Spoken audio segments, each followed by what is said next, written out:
जय श्री राधे। ज्योतिष में हम आज बात करेंगे बुध के गोचर में संचरण करने की, और वह किस किस राशि के लिए शुभ है और किस राशि के लिए अशुभ है, यह जानते हैं। कोई भी राशि जैसे मेष, वृष या मिथुन, यहाँ चंद्रमा के साथ जिस राशि में चंद्रमा है वह उस व्यक्ति की राशि होती है।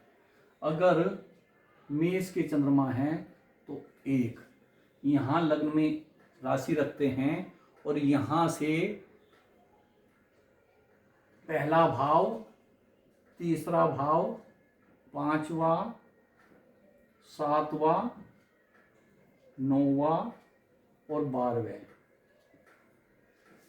इन भावों में अगर बुध बैठ जाता है तो उस व्यक्ति के लिए उन दिनों में अशुभता रहती है।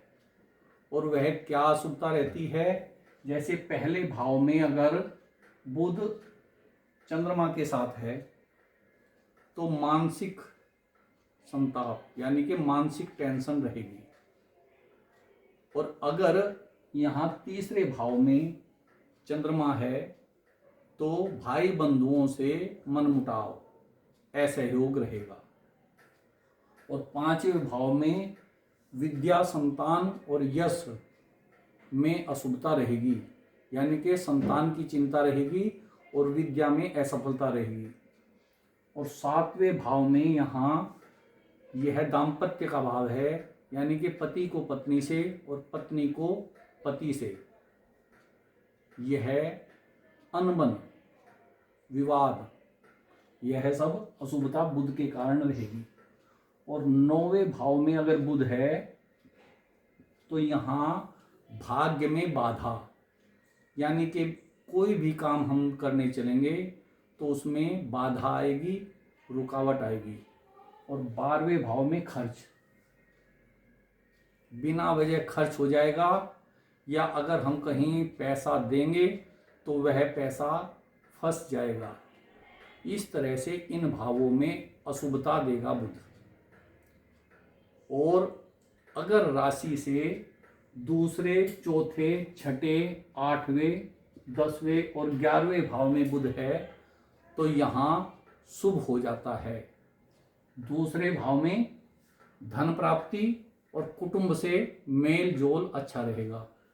और यहाँ चौथे भाव में भूमि का सुख हो सकता है, मकान बन सकता है, सुख में वृद्धि होगी, यानी कि घर में मंगल कार्य होंगे। और छठे भाव नौकरी में उन्नति और शत्रु परास्त होंगे। और 8वें भाव में स्वस्थ शरीर रहेगा। और कोई भी ऐसा अनुसंधान आदि करते हैं उसमें सफलता मिलेगी, यानी कि कोई भी योजना आपकी सफल रहेगी। और 10वां भाव कार्य क्षेत्र का भाव है, यानी कि जिस हम कार्य को करते हैं, जहाँ हम जॉब करते हैं, व्यवसाय करते हैं, उसमें उन्नति होगी और धन प्राप्ति अच्छी होगी, पहले से अच्छी धन प्राप्ति होगी।